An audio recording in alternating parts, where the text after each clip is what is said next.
All right, guys, so I'm just taking a quick break from the street interviews, and I came to visit Megan at 1916 Company.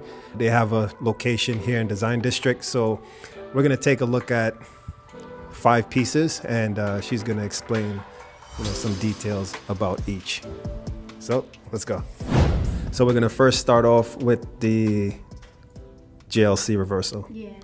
So this one's really special. So it's a limited edition Jaeger LeCoultre. It's got a blue enamel dial. It's made out of white gold. So what I really love about this one, there's a lot of great blue dials out there. None that look like this. For sure. It's a very underrated blue in my opinion.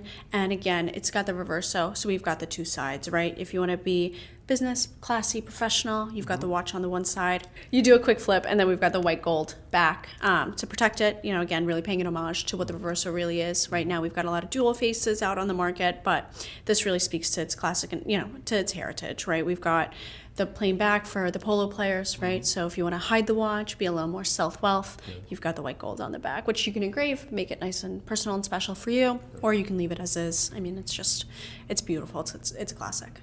Yeah, definitely a beautiful piece. Now let's move on to the next one. The DBXS in Starry Seas. Now, what I love about this brand is it's an independent, right? So really small production numbers, but when you get at retail, you can actually have them change the constellation, which is made out of 14 karat gold, to a time, date, and place of significance. Nice. So then yours, once it's already a limited run, but yours then is extra special because it's a date and time of importance to you. Right. So people do their anniversaries, the birth of their child, like you said. Well, it's really cool. A lot of people are scared to get into the brand because when they look at it online, they're seeing these really big and rugged case sizes. But now they came out with it in the XS, which is going to be like 39.7 millimeters, I want to say. And it's definitely much more wearable. Plus, it's got the floating lugs, so it's really a comfortable fit. Plus, it's super lightweight. Yeah, it definitely is lightweight. And if you guys are into design, this would definitely be one to look at. The lugs, they flex, so it could form to the wrist perfectly. It's really, it's smaller. It's so thin. I mean, you can definitely wear it under anything, right? You can dress it up, you can dress it down, looks great with a suit or just a good t-shirt. Right. And it's manual winding.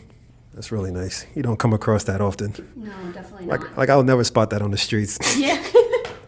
But you know what? Maybe in a little bit we will, right? DB's getting some traction. I think it's the next it brand. I really do. The only one I may run across is only one on this table. Everything else is hard to spot.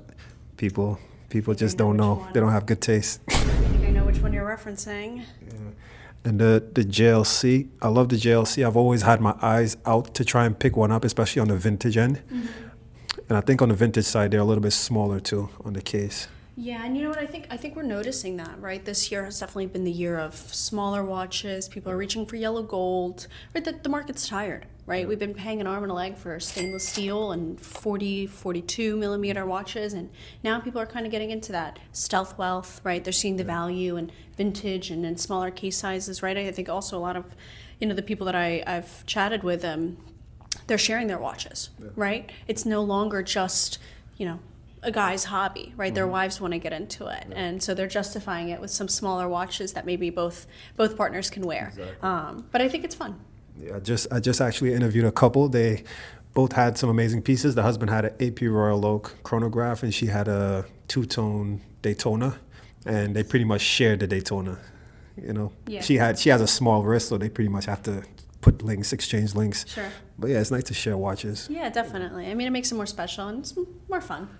That one's a VC. Yeah, so next we've got the VC. It's the Harmony dual time white gold. It's pretty heavy, but I think it's a classic. I mean, the case shape is really fun, right? Rarely do we see like square watches like this nowadays, but also a really good one. Super underrated brand in my opinion. I think the market's kind of overlooked them for a little while and they're starting to have their moment to shine again.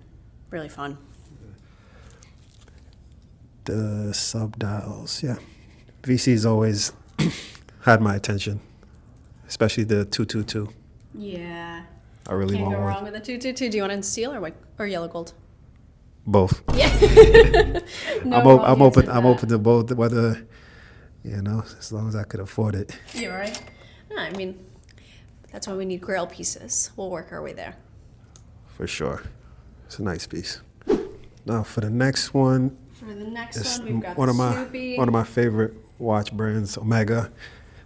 This is the Speedmaster with the Snoopy on the sub dial. He's sleeping. Yeah, it says failure is not an option. I mean, I love this. I think it's so fun. I feel like I keep saying these watches are fun, but they really are, right? It's just such a playful take. We've got the classic Snoopy. It's a childhood character we all grew up, knowing and loving, and to put on the dial and he's just kind of resting there, relaxing. I think it's just it's a really playful take. Is it difficult to get one of these at the Omega boutique? Or? Yeah. So Snoopy's are definitely going to be more of grail pieces for most. Definitely tougher to get an allocation of rather than the classic Speedmaster. But that's what makes the Speedmaster line so great, because there's so many different models and variations. So there's one out there for everyone. If you want to splurge and get the Snoopy, you splurge and get the Snoopy on the secondary. But if not, there's more than enough to find one that speaks to you. Yeah, this one's definitely going to set you apart from everyone else for sure. Because most people have Speedies, but this one, you're going to be special wearing this. Yeah, I think everybody needs a Speedmaster in their collection, especially like if we're just chatting plain Jane, black on black. Like, it's so classic. Or going with a Panda, for example.